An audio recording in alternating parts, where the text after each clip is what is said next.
Hello friends, कैसे हैं आप। और मैं हूं आपकी दोस्त रुकैया और ये है मेरा यूट्यूब चैनल रुकैया कुरैशी। आज हम पढ़ रहे हैं सेकंड लेसन का थर्ड पार्ट। सेकंड लेसन क्या था, हमारे चारों ओर की मेटल कौन कौन से प्योर फॉर्म में है या नहीं।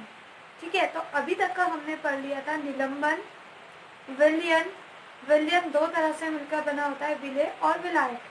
विलय वो होता है जिसकी मात्रा कम होती है, विलायक वो होती है जिसकी मात्रा ज़्यादा होती है। जैसे पानी में चीनी, चीनी जो है विलय है यानी सॉल्यूट है, और सॉल्वेंट कौन है, पानी। ठीक है, आपको ये समझ में आया। और इनके कण जो होते हैं बहुत छोटे होते हैं, हमें अपनी नग्न आंखों से नहीं दिखाई देते हैं। अब दूसरा है हमारा निलंबन, जिसे हम सस्पेंशन कहते हैं। इसके कण इतने बड़े होते हैं कि जैसे आपका फॉर एग्जांपल मिट्टी का पानी, पानी में मिट्टी घोल दे अगर आप, तो आपको मिट्टी नीचे बैठी हुई नजर आ जाएगी, जो एक अस्थायी विलयन बनाती है। तो इसे ही हम सस्पेंशन कहते हैं या निलंबन कहते हैं। अब कोलाइडी विलयन, कोलाइडी विलयन के कण जो होते हैं निलंबन से छोटे और विलयन से बड़े होते हैं, पर ये हमारे को आंखों से नहीं दिखाई देते हैं। जिस फॉर एग्जांपल जैसा हमारा था दूध। ठीक है, दूध के कण हमें लगता है सब चीज़ें एक सी है, पर वो विलयन एक सा ना होकर वो अलग अलग होता है, जिसको हम विषुवांगी विलयन भी कहते हैं। ठीक है दोस्तों, अब हमारा है जब कोई भी कोलाइडी विलयन से प्रकाश की किरण गुजरती है तो कोलाइडी विलयन के कण उसे फैला देते हैं, जिसे हम क्या कहते हैं, टिड्डल प्रभाव। ये बहुत ज़्यादा इंपॉर्टेंट फिनोमेना है। ठीक है, अब हमारा क्या होता है, फिजिकल चेंजेस और केमिकल चेंजेस, यानी भौतिक अवस्थाएं और रासायनिक अवस्थाएं। भौतिक अवस्थाएं वो होती हैं जो पदार्थ अपनी अवस्था चेंज करते हैं। जैसे फॉर एग्जाम्पल बर्फ का पिघलना, बर्फ पिघल रही है और क्या बन रही है, द्रव्य बन रही है, या द्रव का वाष्प में बदलना, यह हमारा भौतिक यानी उसकी अवस्था परिवर्तन को बताता है, जिसमें हमारे मेन मॉलिक्यूलर फॉर्मूला सेम रहता है, यानी संगठन जो होता है वो सिमिलर रहता है। और सेम अब हमारे क्या होता है, रासायनिक परिवर्तन। रासायनिक परिवर्तन वो होता है जब एक पदार्थ मिलकर दूसरे पदार्थ से मिलता है तो एक तीसरी नई कोई चीज़ का इन्वेंशन कर देता है। इस इन्वेंशन के कारण जो नया पदार्थ बनता है उसकी अवस्थाएं पहले और दूसरे जिससे वो मिलकर बनी होती है बिल्कुल अलग होती है। इसको हम कहते हैं रासायनिक परिवर्तन। अब भौतिक तथा रासायनिक चेंजेस। ठीक है, इसमें क्या होता है, अगर आप किसी चीज़ को जला रहे हैं यानी लकड़ी को जला रहे हैं तो वो, या मोमबत्ती को जला रहे हैं, तो क्या उसमें मोमबत्ती का जलना रासायनिक होगा या भौतिक होगा। ठीक है, इसके चेंजेस की अवस्थाएं क्या क्या होंगी। तो मोमबत्ती जब जलती है तो वो ऊष्मा भी देती है, प्रकाश भी देती है और CO2 भी देती है। ठीक है, और हमने सबने घर में मोमबत्ती जलाते हैं किस लिए, प्रकाश के लिए। और मोमबत्ती की अवस्था भी चेंज होती है। अवस्था क्या होती है, जब भी कोई अपनी स्टेज चेंज करता है, हमें पता है वो किसके सिम्टम है, वो क्या है, भौतिक परिवर्तन के, यानी भौतिक स्टेज चेंज करने के सिम्टम होते हैं। तो जब उसकी अवस्था चेंज हो रही है यानी वो क्या हो रही है, उसमें भौतिक के भी गुण हैं। और जब वो क्या होता है, मोमबत्ती जल रही है, ठीक है, प्रकाश भी दे रही है, CO2 भी दे रही है, तो ये उत्पाद जो है ये अलग अलग होंगे। तो ये इनकी केमिकल प्रॉपर्टीज भी अलग अलग होगी। यानी मोमबत्ती जो होती है, ये क्वेश्चन भी आता है, ये दोनों फिनोमेना शो करती है, फिजिकल भी और केमिकल भी। समझ में आया आपके दोस्तों। देखिए, अगर ये एक मोमबत्ती है, ठीक है, तो ये पिघल रही है। जब ये पिघलती है तो ये वाला पिघलने को हम क्या कहते हैं, इसकी भौतिक यानी फिजिकल। ठीक है, और इसका प्रकाश, ठीक है, इसके जलकर जो भी ऊष्मा देती है ये एनर्जी, प्लस अब ये क्या करती है, CO2 प्रोड्यूस करती है, यानी इसका मॉलिक्यूलर फॉर्मूला अलग हुआ। तो ये सारे चेंजेस क्या कहलाएंगे, ये हो गया इसकी केमिकल प्रॉपर्टीज में। आपको समझ में आया। अब हम क्या करते हैं, एक और चीज देखते हैं। जो हमने मेटल को किसने भागा, डिवाइड किया था, अशुद्ध, अशुद्ध मैंने आपको काफी डीपली समझा दिया है, तो आपको अगर डाउट है तो आप पिछली वीडियो में जाकर देख सकते हैं। ठीक है, अशुद्ध और शुद्ध, ठीक है, शुद्ध हो गया। तो शुद्ध भी हमारा दो उसमें डिवाइड होता है, तत्व और यौगिक। तत्वों को हम इंग्लिश में कहते हैं एलिमेंट्स और यौगिक को हम कहते हैं कंपाउंड।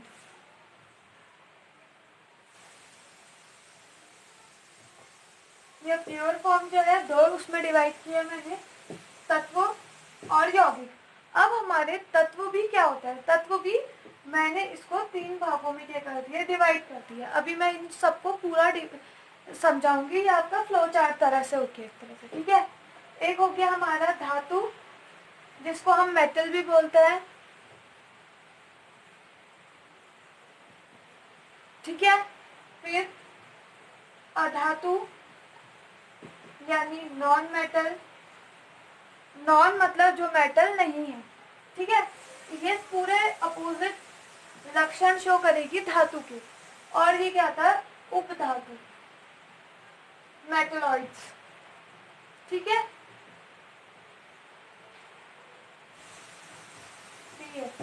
मेटलॉइड्स। अब हम इनको पढ़ेंगे, इसको इसको इसको इसको इसको और यौगिक। और लास्ट में हम पढ़ेंगे मिश्रण। जो फर्स्ट में पढ़ा था हमने मिश्रण, आपका रिवाइज भी हो जाएगा। और यौगिक में डिफरेंशिएशन, ये एग्जाम्पल में आता है। और छोटे छोटे इनके क्वेश्चन भी इनके अंदर। तो चलो हम स्टार्ट करते हैं कहाँ से, तत्वों से, यानी हमारे एलिमेंट्स। एलिमेंट जो होते हैं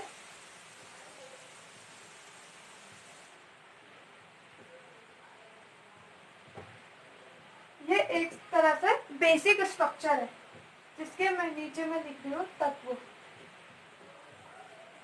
ठीक है। अब ये जो होता है ये क्या हमारा एक तरह से बेसिक स्ट्रक्चर, बेसिक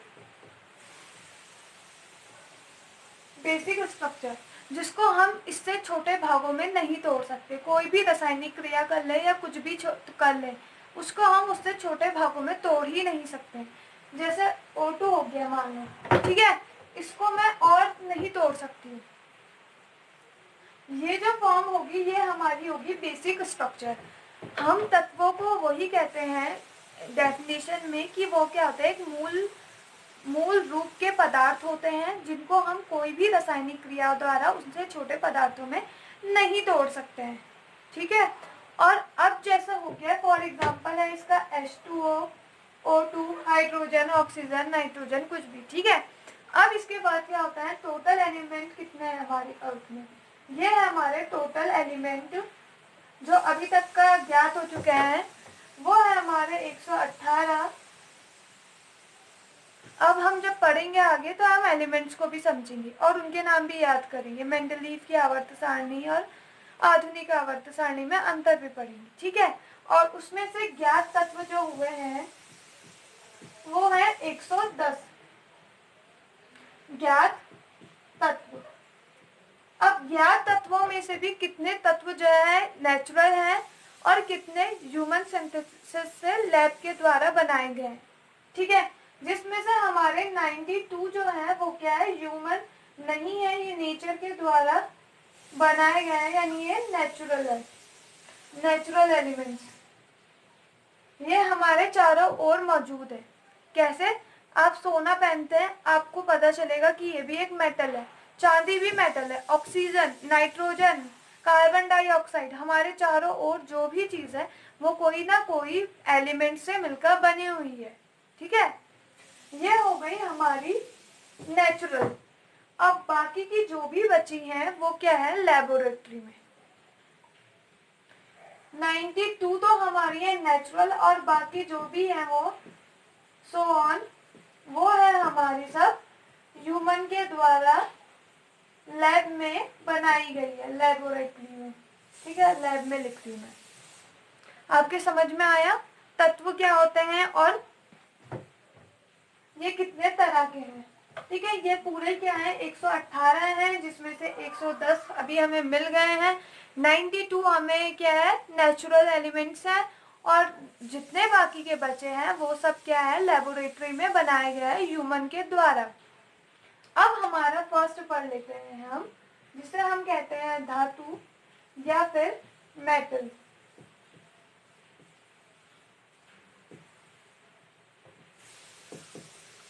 अब धातु क्या होते हैं? धातु, आपने सोना देखा है, चांदी देखा है, एक अलग सी चमक होती है, ठीक है। तो इसका मेन लक्षण यह है, यानी इसकी मैं सिम्टम बता रही हूँ या विशेषताएं बता रही हूँ कि ये क्या होता है, चमकीले, चमकीले, ठीक है। ये चमकीले होते हैं, यानी इनमें एक अलग सी शाइन होती है, जैसे सोने में, फॉर एग्जाम्पल तांबे में, लोहे में, ठीक है।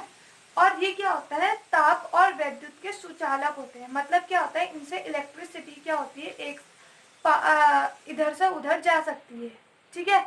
यानी जो आपके वायर्स होते हैं घर में लगे हुए, तांबे के हों, स्टील के हों, उनमें क्या होती है, वायर यानी करंट पास हो जाता है। जिसमें भी करंट पास होता है वो आपके मेटल्स होते हैं, जैसे तांबा हो गया, चांदी हो गई। चांदी जो है सबसे अच्छा एग्जाम विद्युत का चालन करती है, मतलब इलेक्ट्रिसिटी पास करती है अपने से, ठीक है।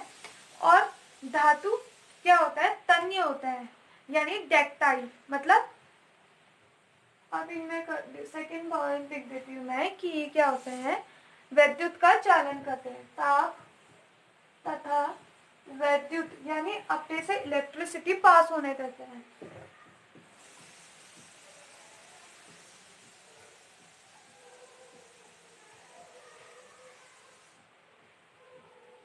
करते हैं। तीसरा मैं कह रही हूँ कि क्या कहते हैं, ये क्या होता है, ये डेक्टाइल होते हैं, यानी तन्य होते हैं। अब तन्य क्या होता है, अलग सा शब्द है, हमें समझ में नहीं आ रहा है, कोई बात नहीं, मैं बता देती हूँ। डेक्टाइल, ठीक है। डेक्टाइल में क्या होता है, ये क्या होता है, इनको हम पीट कर लंबा कर तार के फॉर्म में भी कर सकते हैं। तार से ही तो हम यूज करते हैं इलेक्ट्रिसिटी वायर में। तो ये अपना एक गुण बताया है कि ये तन्य यानी डेक्टाइल होता है। चौथा क्या होता है, ये क्या होता है, आघातवर्धीय।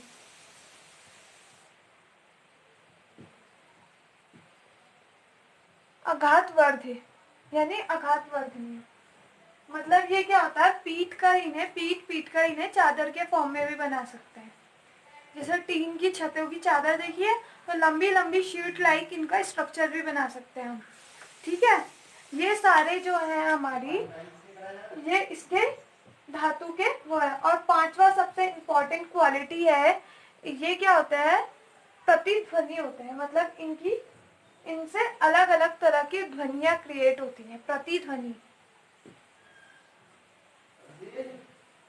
प्रतिध्वनि पूर्ण, यानी ये क्या होता है, ध्वनि का संचरण भी करता है और अलग अलग तरह से ध्वनि भी इनसे निकलती है।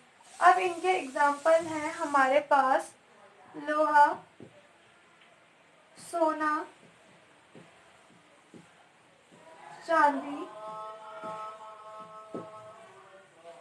एंड सो ऑन, ठीक है।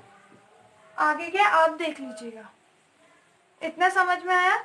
अब एक इसमें क्वेश्चन बहुत इम्पोर्टेंट बनता है कि ऐसी कौन सी धातुएं हैं जो क्या होती है, रूम टेम्परेचर में द्रव्य फॉर्म में पाई जाती है, पिघली हुई अवस्था में। वो कौन सी होती है, मोस्ट इम्पोर्टेंट है, जो द्रव्य अवस्था में पाई जाती है वो है हमारी पारा। इसको पीबी सिंबल से दिखाते हैं, ठीक है। पारा जो है हमारे कमरे के ताप में द्रव्य अवस्था में पाया जाता है, ठीक है। अब हमारा दूसरा स्ट्रक्चर हो गया है नॉन मेटल, ठीक है। अब आपको समझ में आया, सेम या अपोजिट होंगे धातुओं के। धातु के क्या होता है, चमकीले होता है, ये पीटने में तार की तरह फॉर्म हो जाता है, ये आघातवर्धनीय होता है, ये साउंड प्रोड्यूस करता है, प्रतिध्वनि पूर्ण होता है, ये विद्युत का चालन करता है। अब इनके ही जस्ट जो होगा अपोजिट वो होंगे नॉन मेटल, यानी अधातु।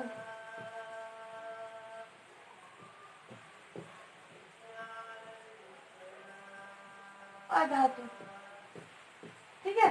अब धातु का भी सेम वही एग्जाम्पल है कि ये क्या होता है, ये चमकीले नहीं होते हैं, ये विद्युत का चालन नहीं करते हैं।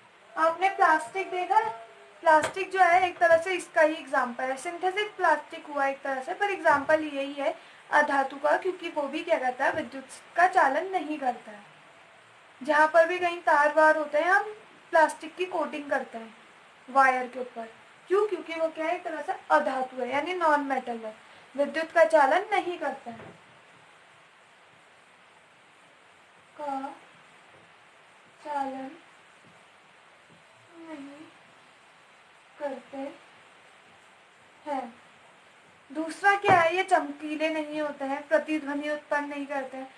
मेटल में क्या होता है, चमक होती है, प्रतिध्वनि उत्पन्न करते हैं, आघातवर्धनी होते हैं।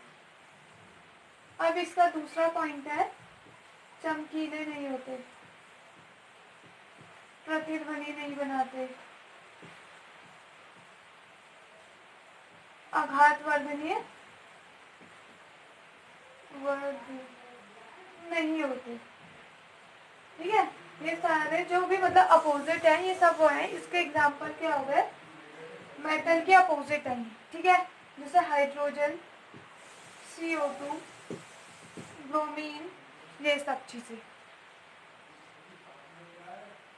अब ये इसका एग्जाम्पल हो गया। अब इसमें क्वेश्चन क्या होता है, कौन सी अधातु जो है वो कमरे के ताप में द्रव्य अवस्था में पाई जाती है। अब अधातु जो है वो कमरे के ताप में पाई जा रही है,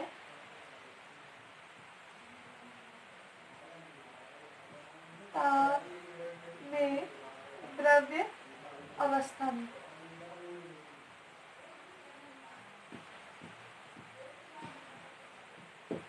वो होती है आपकी ब्रोमीन। ठीक है, ये एक क्वेश्चन है, इम्पोर्टेंट है ये आपके, अगर आप किसी चीज की तैयारी कर रहे हैं तो साइंस में आ भी सकता है। ठीक है, अब हमारी क्या होता है, उपधातु। उपधातु क्या होता है, यानी मेटलॉइड्स क्या होते हैं। सिंपल है, जो मेटल और नॉन मेटल के बीच में होता है, यानी जिसमें मेटल के भी करेक्टर होता है और नॉन मेटल के भी करेक्टर होता है, वो जो होता है वो हमारे क्या होता है, उपधातु। हटाकर ये लिख देती, ठीक है, थोड़ी गंदी राइटिंग हो रही है। उपधातु जो मेटल और नॉन मेटल के बीच में होता है, जैसे मेटल और यह नॉन मेटल, इनके बीच में जो पाया जा रहा है वो होगा मेटलॉइड्स। ठीक है, यानी उपधातु। इसमें मेटल के भी कुछ करेक्टर होंगे और कुछ नॉन मेटल के भी। फॉर एग्जाम्पल, इसके एग्जाम्पल इंपॉर्टेंट है, जैसे बोरॉन, सिलिकॉन। ठीक है, सिलिकॉन हो गया, जर्मेनियम, आर्गन,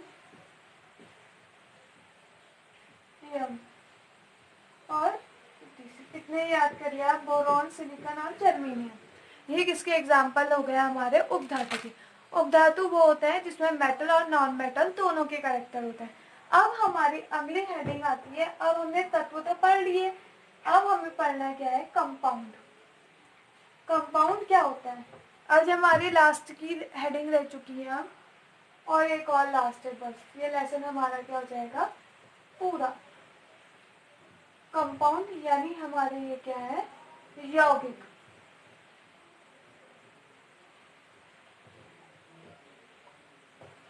ठीक है, यौगिक क्या होते हैं, जब भी हम दो या दो से अधिक पदार्थों को एक नियमित अनुपात में मिलाते हैं। मान लो मेरे पास है 1 कप चावल फॉर एग्जाम्पल और पानी। मैंने कहा मैं 2 मुट्ठी चावल ही डालूंगी, 1 कप पानी ही डालूंगी, तो इसका अनुपात क्या हो गया, 2:1। तो ये एक नियमित अनुपात है, ये 2 लिया है मैंने, ये 1 लिया है, तो ये जो मिश्रण बनना है एक नियमित अनुपात का बनना है, और इनकी रासायनिक अब ये क्रिया कर एक नए कंपाउंड को बना रही है। ठीक है। तो ये जो होती है ये रासायनिक तौर पर अलग ही बनती है। ये चावल पानी से खिचड़ी बनना है या चावल बनना है, तो ये जो होगा इसकी लक्षण और इसके लक्षण थोड़े थोड़े अलग होंगे इनसे। ठीक है, मतलब मैं ये कह रही हूँ कि कोई भी 2 या 2 से अधिक हम तत्वों को नियमित अनुपात में मिला रहे हैं जो रासायनिक क्रियाओं में भाग ले रहे हैं और नए पदार्थ को बना रहे हैं, तो उसको हम क्या कहेंगे, कंपाउंड। और उसमें इसका भी अंश होगा और इसका भी अंश होगा। फॉर एग्जाम्पल जैसे हमारे पास है पानी यानी H2O, इसमें थोड़ा सा परसेंटेज किसका होगा, हाइड्रोजन का होगा और थोड़ा सा क्या होगा, ऑक्सीजन का होगा। ये दोनों मिलकर क्या बना रहे हैं, H2O। तो ये हमारे क्या हो गए, कंपाउंड। अब क्या होता है, मिश्रण क्या होता है, और इसका एग्जांपल और ले लेते हैं। जैसा हमारा NaCl यानी सोडियम क्लोराइड, जो हम घर में नमक खाते हैं, उसका फॉर्मूला। इसमें ये किस किस से मिलकर बना है, कंपाउंड जो है NaCl, ये किन किन, मिश्रण और यौगिक में अंतर। ठीक है, मिश्रण क्या होता है, इसमें हम किसी भी अनुपात में मिला देते हैं चीजों को, और यौगिक जो होते हैं हम उसमें एक निश्चित अनुपात, जो मैंने बताया था आपका चावल और पानी वाला एग्जाम्पल, या H2O जल, या सोडियम क्लोराइड में कौन कौन से तत्व में सोडियम का एक निश्चित अनुपात होगा और क्लोराइड का एक अपना अनुपात होगा। ठीक है, क्लोरीन का। तो इसमें क्या होता है, अब ये जो होता है हम इसे भौतिक विधियों द्वारा, मतलब क्या होता है, छानने द्वारा, आप चावल छानते हैं वैसी भौतिक विधियों द्वारा हम इसको क्या कर सकते हैं, मिश्रण को अलग अलग कर सकते हैं। अगर कोई एक प्लेट है, उसमें बड़े कंकड़ है और छोटे छोटे चावल हैं, तो हम इसको छानने के द्वारा या आटे में छानने के द्वारा, जो भी विधि द्वारा, हम इसको अलग कर सकते हैं। नीचे ये छोटी छोटी चीजें आ जाएंगी और ऊपर ये बड़े कंकड़ रह जाएंगे। इस विधि को हम क्या कह सकते हैं, छानने द्वारा, यानी भौतिक रूप से, यानी मैनुअली। और यौगिकों को क्या कर सकते हैं हम, रासायनिक या वैद्युत रासायनिक, या तो हम इसको रासायनिक किसी चीज से अभिक्रिया द्वारा ही अलग कर सकते हैं, या फिर वैद्युत रासायनिक, वैद्युत इलेक्ट्रिसिटी डाल के उनको अलग अलग कर सकते हैं। तो ठीक है, विधियों द्वारा ही इसे अलग किया जा सकता है। ठीक है, अब आज की मेरी इतनी ही क्लास थी दोस्तों। हमारा लेसन क्या हो गया है, कंप्लीट हो चुका है। आई होप ये आपको समझ में आया हो, तो प्लीज़ लाइक इट और इतने दोस्तों को इसे शेयर कीजिए, सब्सक्राइब कीजिए और फॉलो करना ना भूलें मेरे यूट्यूब चैनल को। मेरा यूट्यूब चैनल है रुकैया कुरैशी। Okay bye. अब हम मिलते हैं अगली क्लास में।